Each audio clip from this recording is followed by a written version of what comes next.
Now available from CorbettReport.com. The Data DVD Volume 4. Every podcast, interview, episode and article published on CorbettReport.com in 2011. All on 2 data DVDs. For details or to buy other Corbett Report DVDs, please go to CorbettReport.com/shop. You're listening to The Corbett Report. CorbettReport.com.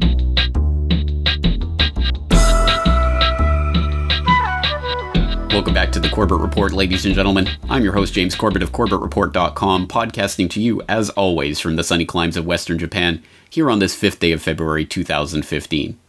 Welcome to episode 301 of the Corbett Report, How to Fake an Alien Invasion. Now, you better be careful who's watching over your shoulder today, because we are about to broach one of the most top-secret, ultra-classified pieces of information in the entire conspiracy pantheon, a subject so sensitive that its mere exposure threatens to topple the power pyramid itself, and as a result, is never talked about in the establishment mouthpiece media. I'm referring, of course, to the topic of aliens. Plus, what was in the skies over Jerusalem? And why did it stop over one of the most treasured sites in Christianity? We bring you this special radio television broadcast in order to give you the very latest information on an amazing phenomenon, the arrival of a space ship in Washington. The Army has taken every precaution to meet any emergency which may develop. Just a minute, ladies and gentlemen, I think something is happening.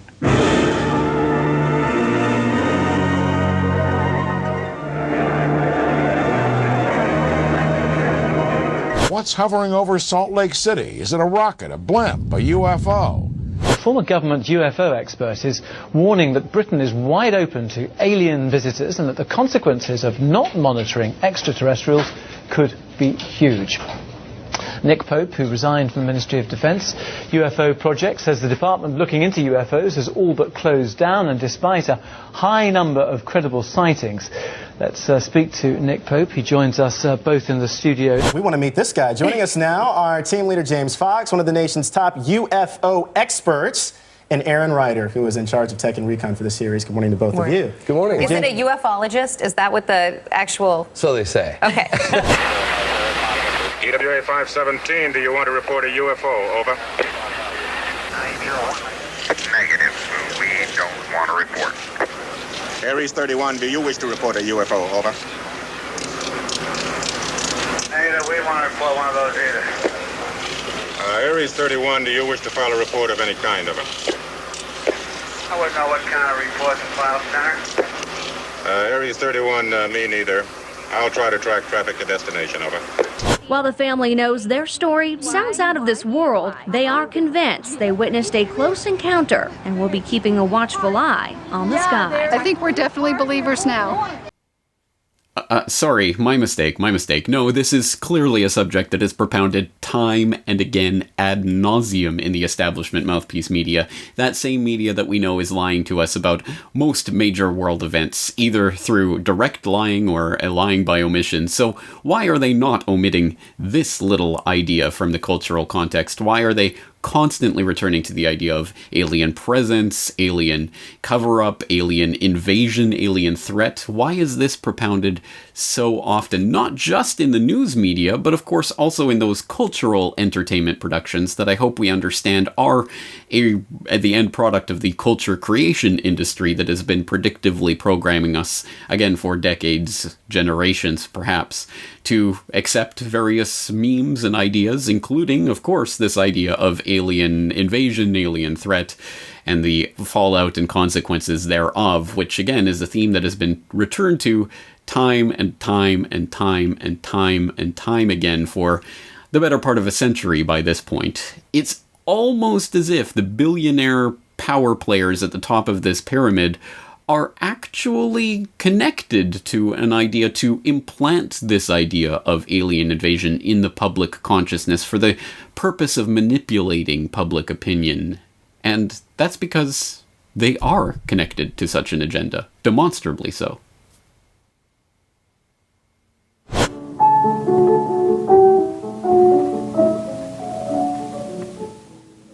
Ladies and gentlemen, here is the latest bulletin from the Intercontinental Radio News. Toronto, Canada. Professor Morris of Macmillan University reports observing a total of 3 explosions on the planet Mars between the hours of 7:45 p.m. and 9:20 p.m. Eastern Standard Time. This confirms earlier reports received from American observatories. Now, nearer home, comes a special bulletin from Trenton, New Jersey. It is reported that at 8:50 p.m., a huge flaming object, believed to be a meteorite, fell on a farm in the neighborhood of Grover's Mill, New Jersey, 22 miles from Trenton. The flash in the sky was visible within a radius of several hundred miles, and the noise of the impact was heard as far north as Elizabeth. Orson Welles' War of the Worlds. Never before had a radio broadcast provoked such outrage or such chaos. Upwards of 1 million people convinced, if only briefly, that the United States was being laid waste by alien invaders, and a nation left to wonder how they possibly could have been so gullible. By 8:15 Eastern Time, telephones were ringing madly all across the country as concerned Americans tried to determine the whereabouts of relatives, warn friends and acquaintances, and most of all, corroborate what they were hearing. A what?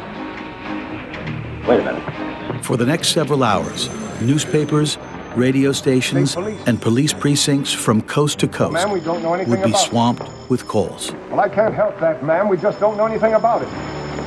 Well, did I say something about a quiet Sunday evening? What's going on? Soon, strange bulletins began coming in over the press service wires. In Bergenfield, New Jersey, just north of Grover's Mill, some 20 families turned up at a police station with all of their household possessions piled into their cars. In Indianapolis, a woman rushed to the pulpit in a Methodist church, shouting that the end of the world had come. And in Washington State, a spectacularly ill-timed power failure plunged the small town of Concrete into darkness and sent terrified residents fleeing into the mountains. The battle which took place tonight at Grover Mills has ended in one of the most startling defeats ever suffered by an army in modern times. 7,000 men armed with rifles and machine guns pitted against the single fighting machine of the invaders from Mars. 120 known survivors. Here's a special bullet from New York. Well, my wife, she came in, my wife just wringing her hands and wailing away, her eyeballs about to pop out onto her lap, going, "What is it? What is it? What could it be? Is it the Germans?" Well, she hadn't heard the word Martians, but I had. There's a brief statement informing us that the charred body of Carl Phillips has been identified in a Trenton hospital. Now here's another bulletin from We think that we're really smart, but if there's a cue out there that could possibly be dangerous, we're going to react to it protectively, autonomically, instinctively, fear first, and reason and facts second.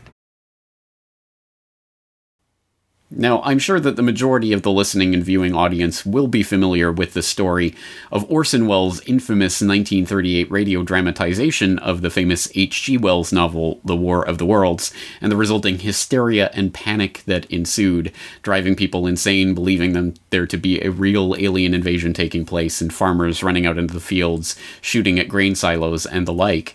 And that story is a fascinating one for a number of reasons, namely because it is a confluence of different events in world history at that time that had a very interesting and profound effect on shaping an entire field of study. And of course, this relates to the advent of mass communication technologies like the radio, which was still, to some extent, in its infancy as a broadcast medium at that time, capable of reaching across a nation as wide and diverse as America and reaching however many millions of people at the same time and inducing this kind of mass panic and psychosis. And it is interesting to study in that regard, and so it is not surprising that it was immediately made the subject of such a study, funded by who else?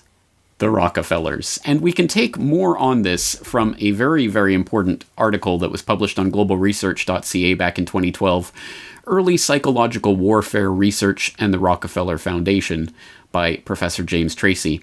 Reading from that article, quote, The founding fathers of mass communication research could not have established their field without Rockefeller largesse. Alongside World War I propagandist and University of Chicago political scientist Harold Lasswell, psychologist Hadley Cantrell was a principal contributor to the knowledge and information that helped propel Rockefeller-controlled enterprises and American empire in the post-war era. Throughout this period, Cantrell provided the Rockefeller Combine with important information and new techniques in public opinion measurement and management in Europe, Latin America, and the United States. A roommate of Nelson Rockefeller's at Dartmouth College in the late 1920s, Cantrell took a doctorate in psychology at Harvard, co-authoring The Psychology of Radio with his doctoral mentor, Gordon Allport, in 1935. Radio is an altogether novel medium of communication, Cantrell and Allport observed, preeminent as a means of social control and epochal in its influence upon the mental horizons of men. The work garnered the attention of Rockefeller Foundation Humanities Division officer John Marshall, commissioned by the foundation with convincing commercial broadcasters to include more educational programming into their advertiser-driven schedules.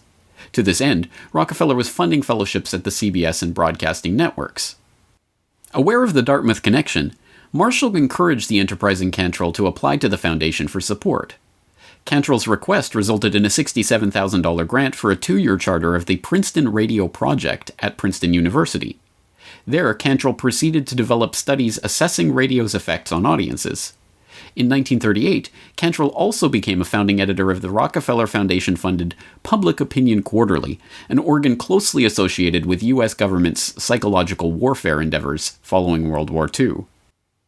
When the Princeton venture commenced, another trained psychologist close to Rockefeller, CBS Director of Research Frank Stanton, was named PRP lead researcher, but took a secondary role of associate director due to his position at his broadcast network. At this time, Austrian émigré social scientist Paul Lazarsfeld was recruited to join Cantrell. Thus Cantrell, Stanton, and Lazarsfeld were closely affiliated and ideally positioned to embark on a major study involving public opinion and persuasion. The opportunity for such an analysis presented itself when CBS broadcast Orson Welles' rendering of H.G. Wells' War of the Worlds on October 30th, 1938. Lazarsfeld saw the event as especially noteworthy and immediately asked Stanton for CBS funds to investigate reaction to what at the time was the largest immediate act of mass persuasion in human history. Over the next several months, interviews with War of the Worlds listeners was collected, provided to Stanton at CBS, and subsequently analyzed in Cantrell's 1940 study, The Invasion from Mars, a study in the psychology of panic. End quote. A fascinating little tidbit from history, I trust that you'll agree, and if you do, I hope you'll go and follow the link in the show notes to that original article so you can continue reading about Hadley Cantrell's adventures providing studies and information about psychological persuasion to the Rockefeller Foundation, and how that developed and contributed towards psychological warfare techniques for the U.S. Army and things of that nature. But, again, I think it is interesting to see this confluence of H.G. Wells' War of the Worlds becoming a radio dramatization, which incites this mass panic, the largest immediate act of mass persuasion in human history, that is then studied by the Princeton Radio Project, backed up by the Rockefeller Foundation. But you could argue that that's a tangential connection or just a coincidental connection, that this doesn't mean that the Rockefellers are interested in mass persuasion in terms of alien invasion per se. It's just that that was the immediate causal, proximate cause of this particular study. So you might fruitfully ask, are there any other connections between Rockefellers and this idea of faking an alien invasion or an alien presence of some sort? And the answer is yes. Yes, there is such evidence. Mr. Rockefeller backed many UFO-related projects in the period between the late 80s and 2000. But for the purpose of this hearing, we will concentrate on his political initiatives in these areas. Lawrence Rockefeller's first forays into ufology started sometime in the late 80s through Dr. Cecil B. Scott Jones, a parapsychologist and former U.S. Navy commander who had worked as naval attaché in Asia and at the Naval Scientific and Technical Intelligence Center. Between 1985 and 1991, Jones was special assistant to Senator Claiborne Pell, the powerful Rhode Island Democrat chairman of the Senate Foreign Relations Committee, who was deeply interested in parapsychology and who probably many of you met personally.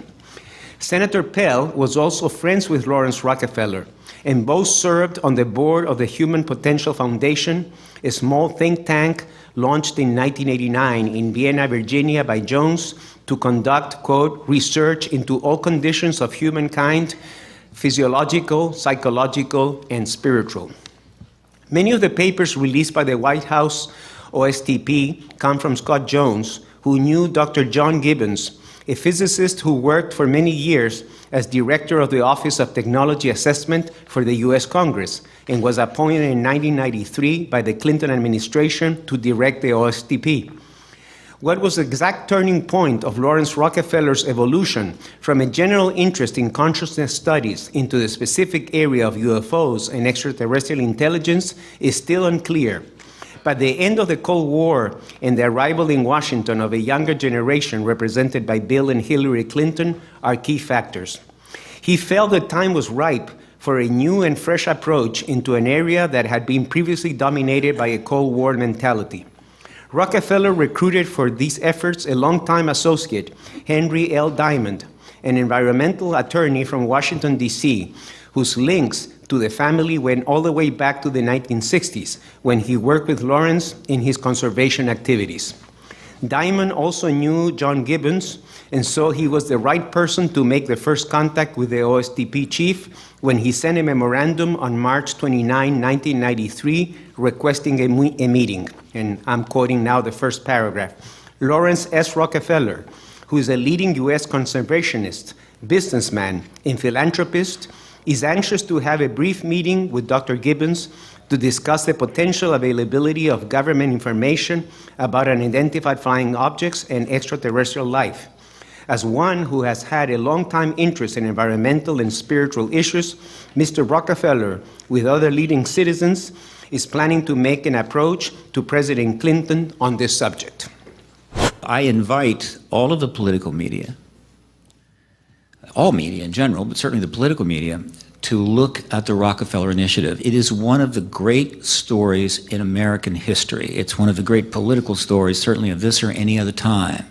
It is filled with amazing people who are still around and still very powerful.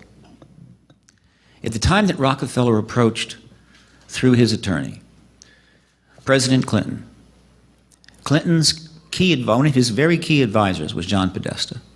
The chief of staff at the time was Leon Panetta. The wife of the president at the time was Hillary Clinton. A good friend of the family at the time, soon to be Clinton's Secretary of Energy, was Bill Richardson. And this event went on, or this initiative went on for 6 years. The press completely ignored it, as if, what's the news there? It's just a billionaire Rockefeller trying to get the president to release all the files on this phenomena, possibly put a letter into every newspaper in the country and release, and the truth embargo. There's no news there. Now, for those of you not immersed in the topic of the disclosure movement, you may not be familiar with some of these names and faces, but some of the main ones to take note of are, of course, Dr. Stephen Bassett, who founded and runs something called the Paradigm Research Group at paradigmresearchgroup.org. He defines himself as a political activist, lobbyist, commentator, the executive director of Paradigm Research Group and the Extraterrestrial Phenomena Political Action Committee, and executive producer of the X Conference, the Citizen Hearing on Disclosure, and the Congressional Hearing Initiative. And Dr. Stephen Greer, who runs something called the Disclosure Project, and he describes himself as the father of the disclosure movement and the person who presided over the groundbreaking National Press Club disclosure event in May of 2001. So these are some of the biggest names, if not the biggest names, in this disclosure movement, and, well, they don't really make a secret of the fact that the Rockefellers are, or specifically Lawrence Rockefeller, was a big help in getting this movement launched back in the mid-1990s. And again, we can document this, and in order to do so, let's turn to a very important website, which I will commend to your attention, and I hope that you guys out there have, well, I know some of you have already found it and have emailed me about it. I have found it myself, and it seems that myself and the author of this website are in accord on a number of our political views, especially the overall way in which the BRICS and China and Russia and other aspects of the New World Order system are being used as the good cop and a good cop, bad cop system, but also on this subject of the UFO disclosure movement in a very important article called "Why Are the Rockefellers and the Jesuits Guiding the UFO Disclosure Movement" at redefininggod.com. I will put the link in the show notes so you can go and follow it, but just reading from that article, quote, "The Rockefeller role in getting the disclosure ball rolling is something of an open secret among the disclosure people, the disclosuristas, as I call them. On Stephen Bassett's own Paradigm Research Group website, a specific Rockefeller effort referred to as the Rockefeller Initiative is openly touted. The same effort is also touted on Stephen Greer's Disclosure Project website as Project Starlight. This letter from the Project Starlight Coalition was the result of the historic Asilomar, California meeting that Dr. Greer organized and Lawrence Rockefeller paid for in June of 1995, just before Clinton's meeting with Rockefeller in August 1995. So, who is Lawrence Rockefeller?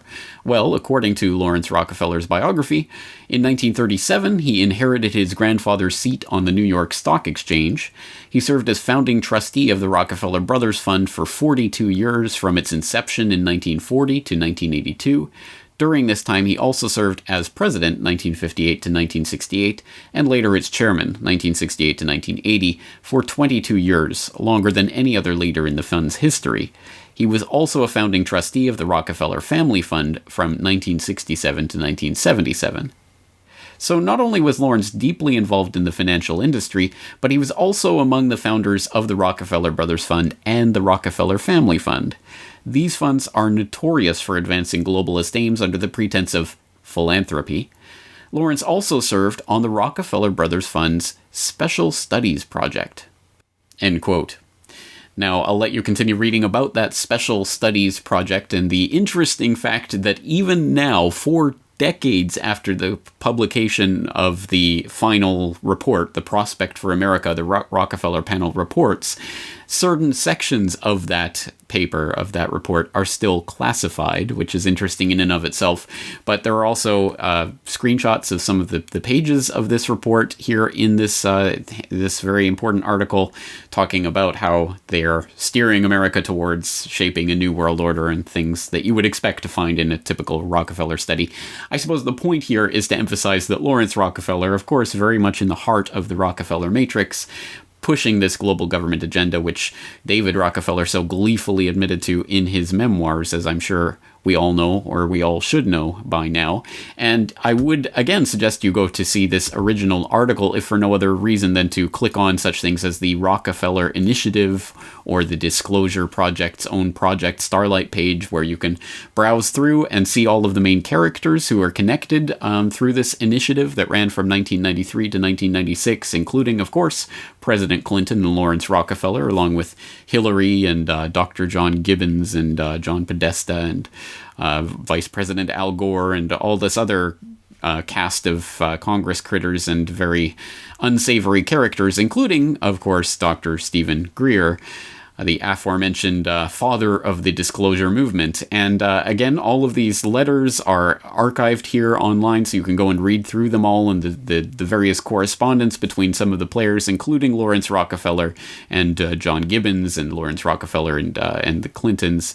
I mean, this is a pretty interesting and openly admitted non-secret that the disclosure movement was really launched with the aid of Lawrence Rockefeller and the Clinton administration. So I think that should at least get our antennas up towards the possibility that this is going to be used towards the furtherance of some sort of staged or faked alien invasion. Now that, again, sounds like an outlandish prospect to those poor souls coming in from mainstream media land who are just landing on this site randomly, I hope that you will be able to at least appreciate that there might be a reason why the very rich and powerful and well-connected would be interested in doing something as ridiculous and outlandish, I agree with you there, as staging some sort of alien threat, alien presence, whatever it may be. But there, as I say, there are reasons why this might be done, and these aren't reasons that we have to speculate on. We can find all of the usual suspects talking about these reasons in all of the usual places, and of course, the big ones, global religion, global finance, and global government, uniting the world around this perceived alien threat. What is exceptional is that the Vatican was taking very seriously what science might tell us about the possibility of extraterrestrial intelligent life forms. That's what the conference was about. I can't tell you that the Vatican found any alien life. I don't think that's what they were looking for, but they were taking very seriously the issue. We probably won't be seeing aliens en masse anytime soon, but the Vatican's chief astronomer does say that there could exist other forms of life outside Earth.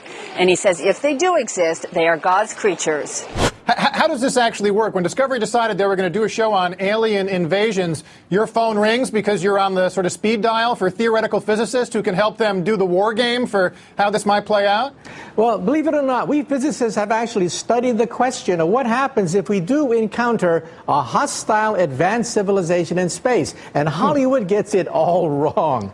Hollywood assumes that the aliens are maybe 100 years more advanced than us, and if only we had a secret weapon, we can defeat the aliens. Wrong. Either the aliens don't bother with us because we're simply too primitive, or if they do invade, it'll be more like Bambi versus Godzilla. Now, the United Nations is getting ready for a contact with aliens from outer space. This is Moslin Othman.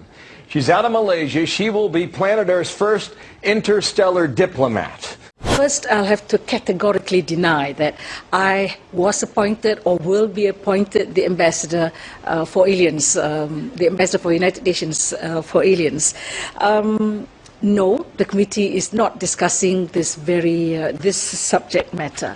But yes, I was in the UK to attend a meeting, which I can quote to you, called Towards a Scientific and Societal Agenda on Extraterrestrial Life, which is why this whole thing came about, because the British press caught hold of the fact that I was going to be at this meeting. And I was on a panel that was discussing, they call it the Great Panel Debate. I like that name. It says extraterrestrial life and arising political issues for the UN agenda. It's very hard to get inflation in a depressed economy, but if you had a program of government spending plus an expansionary policy by the Fed, you could get that. So if you think about using all of these things together, you could accomplish, a great deal. I mean, if we discovered that space aliens were planning to attack, and we needed a massive buildup to counter the space alien threat, and really inflation and budget deficits took secondary place to that, this slump would be over in 18 months. And then if we discovered, whoops, we made a mistake, there aren't actually any space aliens. So we need orphan wells, is what you're saying. No, there was a Twilight Zone episode like this in which scientists fake the alien threat in order to achieve world peace. Well, this time we don't need it. We need it in order to get some fiscal stimulus. Perhaps we need some outside universal threat to make us recognize this common bound. I occasionally think how quickly our differences worldwide would vanish if we were facing an alien threat from outside this world. And should we win the day, the 4th of July will no longer be known as an American holiday, but as the day when the world declared in one voice, we will not go quietly into the night. We will not vanish without a fight. We're going to live on. We're going to survive. Today, we celebrate our Independence Day. If you saw that there were aliens there, would you tell us? Yeah. You would?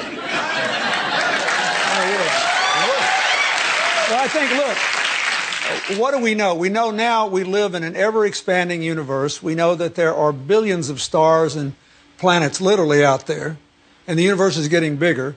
we know from our fancy telescopes that just in the last 2 years, more than 20 planets have been identified outside our solar system that seem to be far enough away from their suns and dense enough that they might be able to support some form of life. So it makes it increasingly less likely that we're alone. Oh, you're trying to give me a hint that there are aliens. No, I'm trying to tell you I don't know. Oh. But if we were visited someday, I wouldn't be surprised. I just hope that it's not like Independence Day. Yeah, right. That it's a conflict. Well, now we have friendly Maybe the only way to unite this incredibly divided world of ours. They're out there. We better think of how all the differences among people on Earth would seem small if we felt threatened by a space invader. That's the whole theory of independence. You're right. Everybody gets together and makes nice and, You and Bill O'Reilly would be hiding in a bunker together. Oh, Bill O'Reilly, he'd every mean thing he ever said about me. I don't care. Look at that. What an interesting milieu of characters we have floating around there. We have the Vatican and the UN and Nobel Prize-winning economists / Keynesian wingnut Paul Krugman and multiple presidents of the United States and all of these people all talking about the same thing. Wouldn't it be great if we had this idea of an alien threat that would unite us all behind fill in the blank, world government or world financial system or baptizing the aliens? Wouldn't that be wonderful? And it's interesting to look at this. I mean, I didn't fall off the turnip truck yesterday. I understand and can smell the public preparation for some sort of staged event when I see one. And, well, if it looks and smells and quacks like a false flag operation, it probably is one. And again, being supported by some of the most prominent and powerful and well-connected political and financial elites. Clearly, there is something very, very stinky here. And in order to really understand this stink, again, we know why this would potentially be a valuable thing for these power elites to consolidate their power in a world government or what have you. But the question is, could they do it? And if so, how could they do it? These are important questions that we need to address if we want to really approach this subject. And I guess if we're going to address it, we have two different routes we can take. We can go down the unverifiable, unsourceable, unfalsifiable, undocumented route, or we could go down the sourced, verified, falsifiable, documented route. And me being me, I'm going to go down the sourced, falsifiable, documented route. But if you want to go down that unsourced, unknowable, unverifiable route, you can go, for example, with something called Project Bluebeam. Now, this is something that I'm sure most of the listeners out there have heard of at some point, at least in a vague sense as some sort of plan that was uncovered. There must be documents backing this up, talking about staging an alien invasion with holograms in order to create a world government, something along those lines. Well, if you really want to open up the Pandora's box of Project Bluebeam, it's much more specific than that and, somewhat more outlandish and much less documented than you might expect. This really all dates back and sources back to one particular French-Canadian journalist, Serge Monast, who was talking in the mid-1990s about this Project Bluebeam, this NASA project that he had uncovered and was unveiling to the public, that had a multiple stage process for creating a world religion, world government, world tyranny. And this involved the induction of earthquakes in order to expose archaeological finds, manipulated, planted archaeological finds that would change our view of human history, and staged an extraterrestrial invasion and the appearance of a new messiah to be the head of this world religion and the imposition of UN world government, etc. So this is a detailed plan that was talked about, but again, there is literally no documents behind this. There's no NASA secret paper that was ever exposed about this. It really all sources back to this Serge Monast and a couple of interviews that are available online. There's a transcript of a speech. There's a translation of what I guess is some sort of summary of a book that apparently he wrote on this subject. He did write a book, apparently, in French on this subject, but it's never been reprinted and it's basically unobtainable. So there's a couple of different translations of something that may have sourced from this book, more or less. But that's basically it. I mean, there's just these few scraps, and from those scraps, There's been a lot of talk, and a lot of people have run with this idea, but I think not a lot of people know where it actually sources from. So I will put some links in the show notes so you can actually follow them and read about them and come to your own conclusion. Is this worth following, and why should we believe this particular piece of information? Call me a doubting Thomas. I'll believe it when I see something, anything documentable, verifiable, in terms of this plan. Now, if we want to go down the other route and look at actual verifiable sourced and knowable technologies that we know exist, let alone those technologies that we don't know exist that are being worked on in the skunk works of DARPA down in the bowels of the Pentagon. And for more on DARPA, I'll direct you to a previous Corbett Report radio episode where we talked about DARPA and its various projects. But for some of the technology that we do know about, we can source that in a number of different ways from a number of different seemingly disparate threads, but definitely technologies that we now know exist. One place to start, we can get the clue from the book by previous Corbett Report guest James Perloff, Truth is a Lonely Warrior, where he talks about a Air Force military publication that was available on the Air Force website. You can still access it through there on the Wayback Machine, and again, the link will be in the show notes. And this is about an airborne holographic projector, which this af.mil website notes is a three-dimensional visual image in a desired location removed from the display generator. The projector can be used for psychological operations and strategic perception management. It is also useful for optical deception and cloaking, providing a momentary distraction when engaging an unsophisticated adversary. And you can see the unsophisticated visualization that is accompanying this on the website itself. But yes, very crudely, it's a plane projecting an image of another plane elsewhere in the sky. Now, that, of course, is a very crude implementation of this type of holographic technology that, at the very least, would be required for making the world believe we were under some sort of alien invasion threat or what have you. But that, again, is 20 years old now and sources from an Air Force military website. I'm thinking that the actual technology would be somewhat more advanced, but again, we don't have to speculate about that. We can take a look at the very real developments in technology, including such incredible things as beaming sound directly into people's ears, touchable holograms, and being able to manipulate people's perceptions and incite fear and panic through brainwave technology.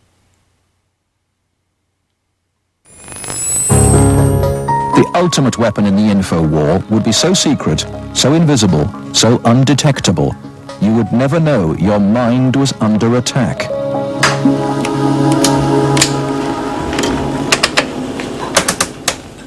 At Laurentian University in Ontario, Canada, a young student is about to undergo one of the strangest experiences of her life. They're hooking Denise's brain up to an electroencephalograph, or EEG machine. For 30 to 40 minutes, this will monitor her brainwaves, while these electric coils attached on either side of her head will immerse her brain in an electromagnetic field. Her brain actually completes the circuit between the two coils.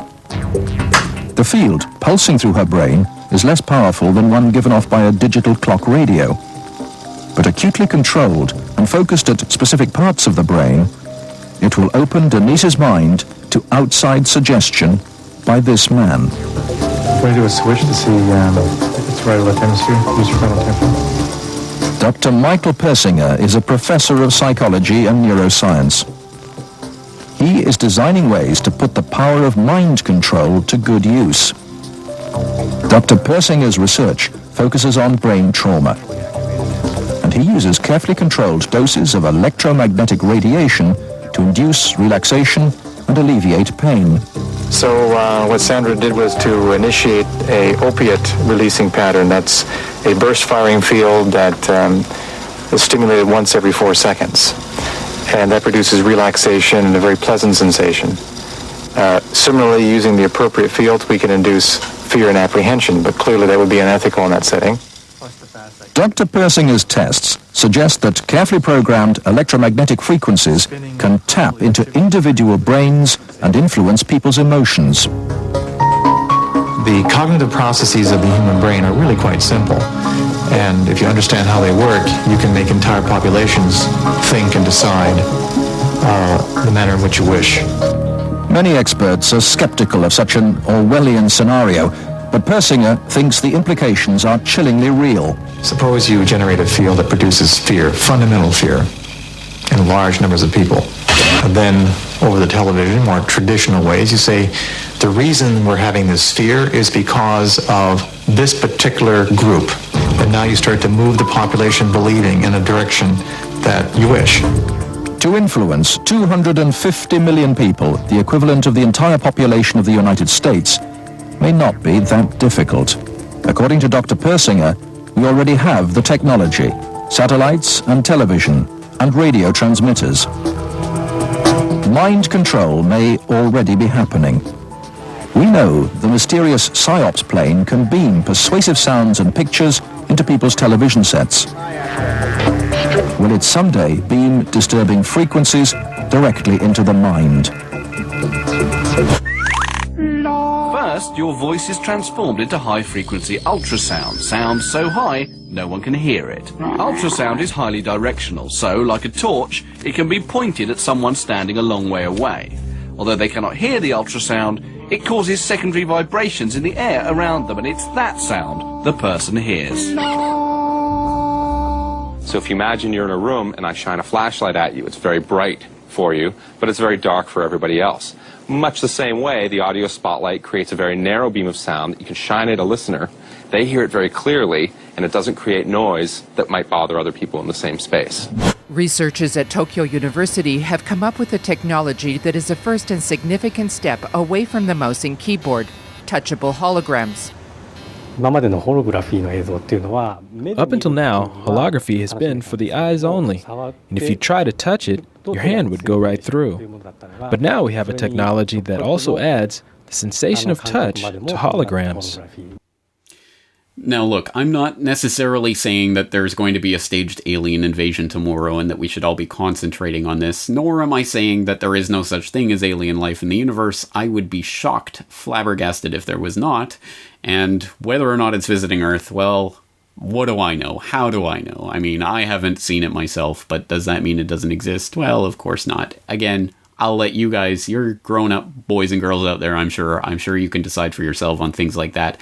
But we should know that there is a coordinated plan or an agenda in place to capitalize on such things as fake alien invasions that is being funded and promoted by the financial power elite, the top of the pyramid, and is being promoted and pushed out into the cultural sphere by the politicians and economists and the Vatican and the UN and then underneath them the culture creators in the entertainment industry to prepare the public for such a possibility, and we should be on guard against such manipulations. And again, these technologies that are now coming together, again, the ones that we know about, let alone the ones that are secretly in development that we don't have access to, are clearly along the path towards making such an event possible. And again, you can look at something like the Norway spiral and believe the official response that this was a Russian ICBM test went awry, and if you believe that, I have a bridge